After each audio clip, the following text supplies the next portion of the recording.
കോഴിക്കോട് പേരാമ്പ്രയിൽ പുരാവസ്തുക്കൾ കണ്ടെത്തിയ ഗുഹയിലെ മൂന്നാമത്തെ അറയും തുറന്ന പരിശോധന നടത്തി പുരാവസ്തു വകുപ്പ്. പരിശോധനയിൽ കലങ്ങളും അസ്ഥികളും ഇരുമ്പ് കത്തിയും ഉൾപ്പെടെയുള്ളവയുടെ അവശിഷ്ടങ്ങൾ മാത്രമാണ് കണ്ടെത്താൻ സാധിച്ചത്. 2600 വർഷം പഴക്കമുള്ള ഗുഹ മഹാശിലായുഗത്തിലെ കരിങ്കൽ ഗുഹകളിൽപ്പെട്ടതാണെന്നാണ് വിലയിരുത്തൽ. പേരാമ്പ്ര കളോളിപ്പൊയിലിലെ ഗുഹയിൽ പുരാവസ്തുക്കൾ കണ്ടെത്തിയ സംഭവത്തിൽ 2 ദിവസത്തിനുള്ളിൽ അറയിലെ മണ്ണ് പൂർണ്ണമായി നീക്കം ചെയ്യും. തുടർന്ന് പുരാവസ്തു വകുപ്പ് വിശദമായ പരിശോധന നടത്തും. വ്യാഴാഴ്ചയോടെ പരിശോധന പൂർത്തിയാക്കി ലഭിച്ച അവശിഷ്ടങ്ങൾ മ്യൂസിയത്തിലെത്തിക്കും. ഇതേ രീതിയിലുള്ള ഗുഹകളും അറകളും പ്രദേശത്ത് കൂടുതലായി കാണാൻ സാധ്യതയുണ്ടെന്ന നിഗമനത്തിലാണ് പുരാവസ്തു വകുപ്പ്. കഴിഞ്ഞ ദിവസം നടത്തിയ പരിശോധനയിൽ 2ാമത്തെ അറയിൽ നിന്ന് അസ്ഥികൾ മാത്രമാണ് ലഭിച്ചത്. സ്മാരകത്തിന്റെ കാലപ്പഴക്കം നിർണ്ണയിക്കാൻ ഇത് സഹായകമാകും. ആദ്യ അറ തുറന്നപ്പോൾ മൺപാത്രങ്ങളും ഇരുമ്പായുധങ്ങളും ഉൾപ്പെടെ ലഭിച്ചിരുന്നു.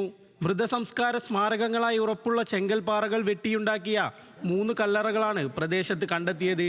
Kozhikode Pazhassiraja museum in charge officer K കൃഷ്ണരാജിന്റെ നേതൃത്വത്തിലുള്ള സംഘമാണ് പരിശോധനയ്ക്ക് നേതൃത്വം നൽകുന്നത്. ന്യൂസ് മലയാളം, കോഴിക്കോട്.